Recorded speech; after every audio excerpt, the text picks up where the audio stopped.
ये कथा है महादैत्य हिरण्यकशिपु के अंत के बाद की, जब भगवान नरसिंह ने उस महादैत्य का नाश कर दिया था।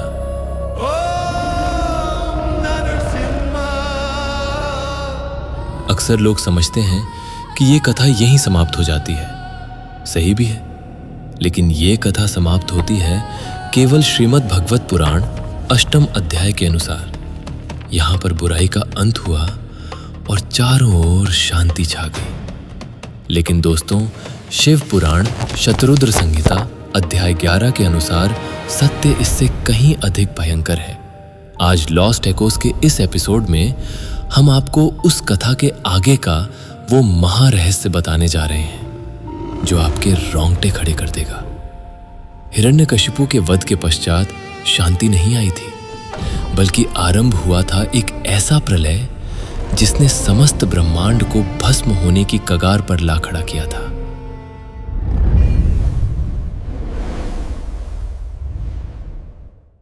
हिरण्यकशिपु के वध के पश्चात भगवान नरसिंह का क्रोध इतना प्रचंड और भयंकर था कि उनके शरीर से प्रलयंकारी अग्नि की लपटें उठ रही थीं। हम इतना तो जानते हैं कि देवताओं के आग्रह पर भक्त प्रहलाद ने उनके समीप जाकर उन्हें शांत करने का प्रयास किया था। भगवान नरसिंह ने प्रहलाद को अपनी गोद में बिठाया और उसे वात्सल्य से सहलाया। किंतु दोस्तों, यहाँ एक बहुत बड़ा रहस्य छिपा है। प्रहलाद के स्पर्श से भगवान नरसिंह का केवल बाहरी स्वरूप शांत हुआ था, किंतु उनका भीतरी क्रोध कदापि शांत नहीं हुआ था। हिरण्यकशिपु का विषैला और आसुरी रक्त चखने के कारण भगवान नरसिंह के भीतर की उग्रता अपने चरम पर पहुंच चुकी थी।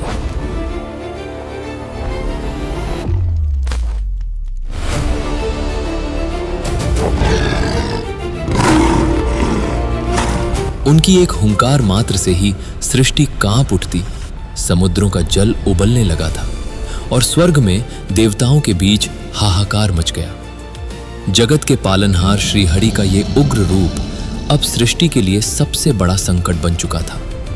जब समस्त सृष्टि प्रलय की कगार पर आ खड़ी हुई, तब सभी देव त्राही त्राही करते हुए कैलाश पहुंचे।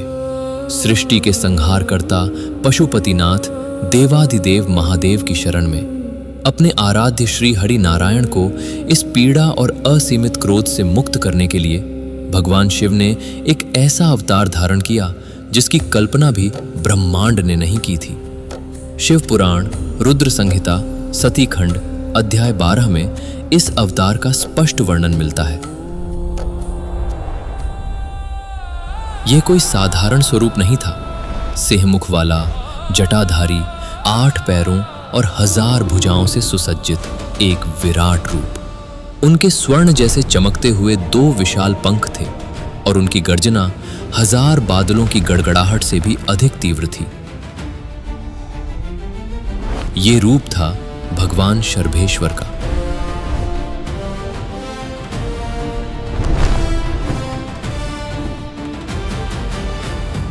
अब आमने सामने थीं ब्रह्मांड की 2 सबसे बड़ी महाशक्तियां। एक ओर भगवान शिव का शर्भेश्वर रूप और दूसरी ओर नारायण का नरसिंह रूप।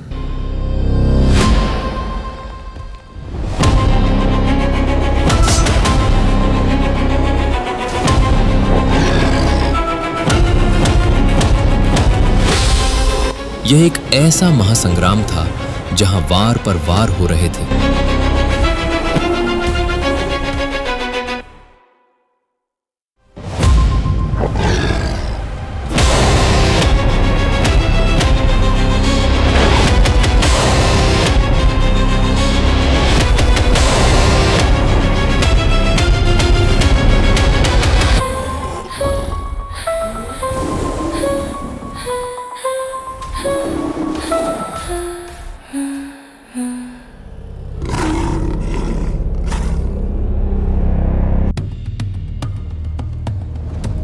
जब भगवान शर्भेश्वर ने नरसिंह देव को अपने विशाल पंजों में दबाकर उन्हें शांत करने का प्रयास किया, शर्भेश्वर के पंजों की पकड़ इतनी तीव्र थी कि वे नरसिंह भगवान के वक्षस्थल अर्थात छाती तक पहुंचने लगे और उनके शरीर पर घाव होने लगे। जब भगवान नरसिंह इस प्रकार घायल हुए तो उनका क्रोध शांत होने के बजाय और अधिक भड़क उठा।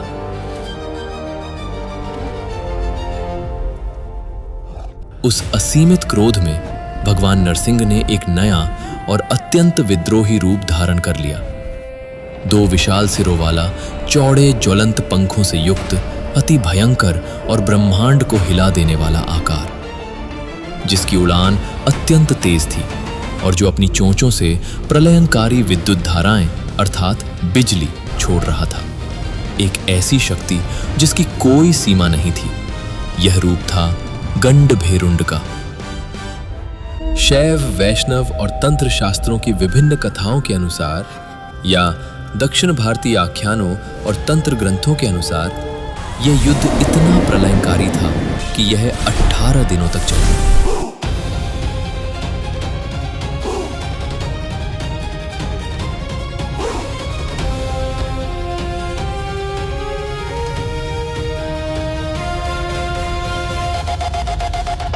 उनके युद्ध के कारण तीनों लोकों में त्राहिमाम मच गया।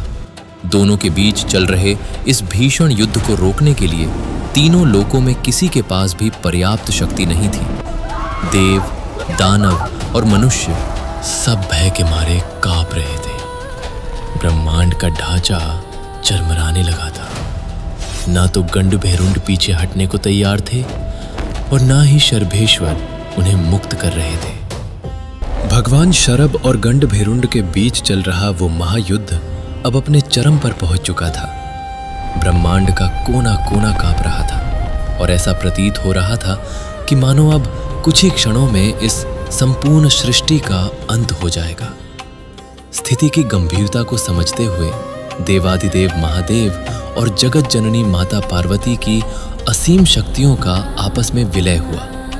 उस महाविनाश को रोकने के लिए शिव और शक्ति की संयुक्त ऊर्जा से एक ऐसी परम शक्ति का प्राकट्य हुआ जिसकी मात्र एक दहाड़ से संपूर्ण ब्रह्मांड थर्रा उठा। ये शक्ति स्वयं शिव शक्ति का सम्मिलित उग्र रूप थी। ये थी साक्षात मां प्रत्यंगिरा। मां प्रत्यंगिरा का मुख एक भयंकर सिंहनी का था और उनका शरीर एक स्त्री का। उनकी सहस्त्रों भुजाएं थीं जिनमें ब्रह्मांड के हर प्रकार के अस्त्र शस्त्र सुशोभित थे। उनके नेत्रों से ज्वाला निकल रही थी और उनके केश अंतरिक्ष में लहराती हुई अग्नि के समान थे। उनमें शिव के शरभ अवतार तथा विष्णु के दोनों अवतारों नरसिंह व गंडभेरुंड की शक्तियां समाहित थीं। वे किसी साधारण रथ पर नहीं बल्कि साक्षात सिंहों के रथ पर विराजमान होकर प्रकट हुईं। ग्रंथों में वर्णन है और ऐसा माना जाता है कि जब मां प्रत्यंगिरा क्रोध में अपनी गर्दन के बाल झटकती हैं तो ब्रह्मांड के सितारे भी डगमगा जाते हैं। ये रूप इतना प्रचंड और तेजोमय था कि उनके प्रकट होते ही संपूर्ण सृष्टि कांपने लगी। उनकी एक ही जोरदार चिंगार अर्थात गर्जना से ब्रह्मांड का वो भीषण युद्ध वहीं रुक गया और अंततः दोनों ने अपना वो प्रलयनकारी युद्ध वहीं रोक दिया। मां प्रत्यंगिरा ने युद्ध नहीं किया क्योंकि उनका प्राकट्य युद्ध के लिए नहीं बल्कि उस असीमित क्रोध के भक्षण के लिए हुआ था। मां प्रत्यंगिरा, जिन्हें नरसिंगी भी कहा जाता है, उन्होंने अपने भयंकर स्वरूप से गंडभेरुंड के उस विनाशकारी क्रोध और तेज को अपने भीतर समाहित कर लिया। जैसे ही वो आसुरी ताप मां के भीतर समाया, गंडभेरुंड का क्रोध शांत हो गया और वे पुनः अपने शांत श्री हरि नारायण स्वरूप में लौट आए। भगवान शरभ भी अपने परम शांत भोलेनाथ स्वरूप में आ गए।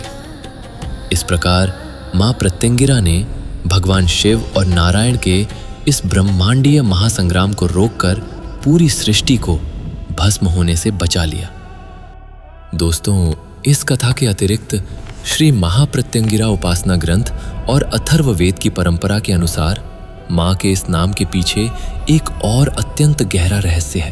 प्राचीन काल में प्रत्यंगिरा और अंगिरस नामक दो महान ऋषियों ने घोर तपस्या के दौरान एक गुप्त मूल मंत्र के माध्यम से इस अनाम महाशक्ति का आह्वान किया था। जब वे महाशक्ति उन दोनों ऋषियों की घोर तपस्या और मंत्र साधना से प्रसन्न होकर प्रकट हुई तो उन्होंने उन ऋषियों को सर्वोच्च सम्मान दिया और उसी सम्मान स्वरूप साक्षात देवी ने उन दोनों ऋषियों के नाम प्रत्यंगिरा और अंगिरस को मिलाकर स्वयं अपना नाम प्रत्यंगिरा रख लिया। भक्तों के लिए मां प्रत्यंगिरा केवल एक उग्र देवी नहीं बल्कि सबसे बड़ी रक्षक है। आज के इस कलयुग में जहां ईर्ष्या, नकारात्मक ऊर्जा, बुरी नजर और तंत्र मंत्र जैसी शक्तियां हावी रहती हैं, वहां मां प्रत्यंगिरा की उपासना एक अभेद्य कवच का कार्य करती है। वे हमारे आसपास के क्रोध और नकारात्मकता को सोख कर हमें भीतर से शांत और सुरक्षित करती हैं। यदि आप कभी इनके साक्षात दर्शन करना चाहें तो भारत में मां प्रत्यंगिरा का सबसे प्रसिद्ध और प्राचीन मंदिर तमिलनाडु के कुंभकोणम के पास अय्यावाड़ी में स्थित है, जहां आज भी उनके उग्र रूप को शांत करने के लिए विशेष अनुष्ठान किए जाते हैं। तो दोस्तों, ये कथा सिद्ध करती है कि जब भी सृष्टि पर संकट आता है तो महामाया किसी न किसी रूप में संतुलन बनाने अवश्य प्रकट होती हैं। यदि आपको सनातन धर्म की गहराई में छिपी यह कथा और हमारा यह प्रयास पसंद आया हो तो इस वीडियो को लाइक करें और कमेंट सेक्शन में जय मां प्रत्यंगिरा जरूर लिखें तथा सनातन धर्म के ऐसे ही अनसुने और गूढ़ रहस्यों की गूंज सुनते रहने के लिए आपके अपने चैनल लॉस्ट एकोज को सब्सक्राइब अवश्य करें। जय माता दी, हर हर महादेव।